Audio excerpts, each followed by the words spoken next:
ഇത്തവണ കൂടുതൽ സീറ്റ് നേടില്ലെന്നറിഞ്ഞിട്ടും ബി.ജെ.പിയുടെ വെല്ലുവിളിക്ക് യാതൊരു കുറവുമില്ല.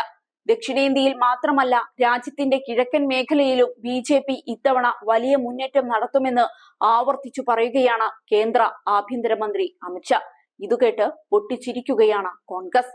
മേഖലയിൽ ഓരോ സംസ്ഥാനത്തും ബി.ജെ.പിക്ക് ലഭിക്കാവുന്ന സീറ്റുകളുടെ എണ്ണം സഹിതമാണ് മുതിർന്ന ബി.ജെ.പി നേതാവിന്റെ അവകാശവാദം.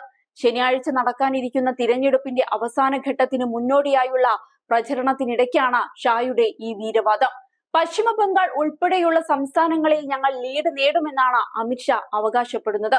പശ്ചിമ ബംഗാളിലെ 42 സീറ്റിൽ 24 മുതൽ 30 സീറ്റുകളിൽ വരെ ബി.ജെ.പി വിജയിച്ചേക്കാം. ഒഡീഷയിൽ ഞങ്ങളുടെ ലക്ഷ്യം 21ൽ 17 ലോക്സഭാ സീറ്റുകളാണ്. ഒഡീഷ നിയമസഭയിലെ 147 സീറ്റുകളിൽ 75ലേറെ സീറ്റുകൾ നേടി പാർട്ടി അധികാരം പിടിക്കുമെന്നും അദ്ദേഹം പറഞ്ഞു. തെലങ്കാനയിൽ 21ൽ 10 സീറ്റുകളും ഞങ്ങൾ നേടും.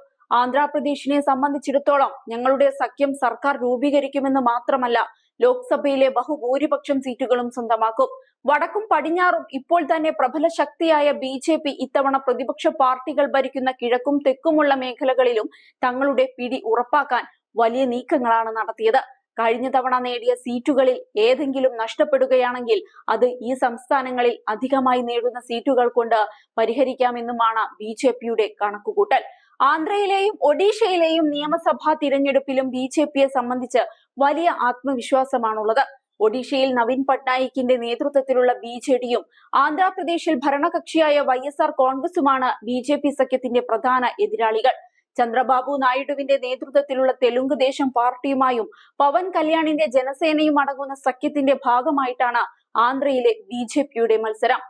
ബംഗാൾ, ജാർഖണ്ഡ്, ബീഹാർ, ഒഡീഷ എന്നിവ ഉൾപ്പെടുന്ന കിഴക്കൻ മേഖലയിൽ ഞങ്ങൾ ഏറ്റവും വലിയ പാർട്ടിയായി ഉയർന്നു വരുമെന്നും അമിത്ഷാ പറഞ്ഞിരുന്നു.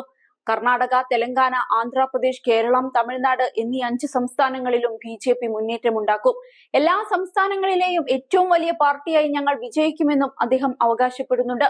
അബ് കി ബാർ 400 ബാർ എന്നത് വെറും മുദ്രാവാക്യമാണോ അതോ വസ്തുതകളെ അടിസ്ഥാനമാക്കിയുള്ളതാണോ എന്ന ചോദ്യത്തിന് 2014 തിരഞ്ഞെടുപ്പിൽ നരേന്ദ്രമോദിയുടെ നേതൃത്വത്തിൽ കേവല ഭൂരിപക്ഷം എന്ന മുദ്രാവാക്യം ഞങ്ങൾ ഉയർത്തിയപ്പോൾ ഡൽഹിയിൽ നിന്നുള്ള നിരവധി രാഷ്ട്രീയ വിശകലന വിദഗ്ധർ അത് സാധ്യമല്ല എന്നായിരുന്നു പറഞ്ഞത്. എന്നാൽ ഞങ്ങൾക്ക് കേവല ഭൂരിപക്ഷം ലഭിച്ചു എന്നായിരുന്നു അമിത്ഷായുടെ മറുപടി. പിന്നെ 2019 300+ എന്ന മുദ്രാവാക്യം ഉയർത്തിയപ്പോഴും അതും നടക്കില്ലെന്ന് ആളുകൾ പറഞ്ഞു. ഇത്തവണയും ആളുകൾ അതുതന്നെയാണ് പറയുന്നത്. എന്നാൽ 400ലേറെ സീറ്റുകൾ ബി.ജെ.പി നേടുമെന്നും അദ്ദേഹം തറപ്പിച്ചു പറയുകയാണ്.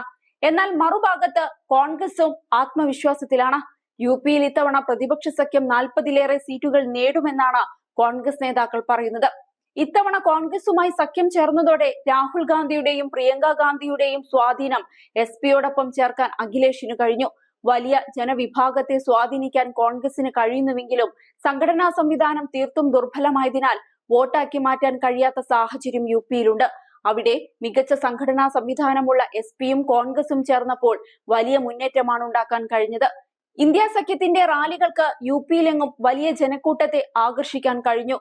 മാത്രമല്ല, സോഷ്യൽ മീഡിയ പ്ലാറ്റ്ഫോമുകളിൽ തരംഗമാകാൻ കഴിഞ്ഞുവെന്നും കോൺഗ്രസ് നേതാവ് ചൂണ്ടിക്കാട്ടിയിരുന്നു.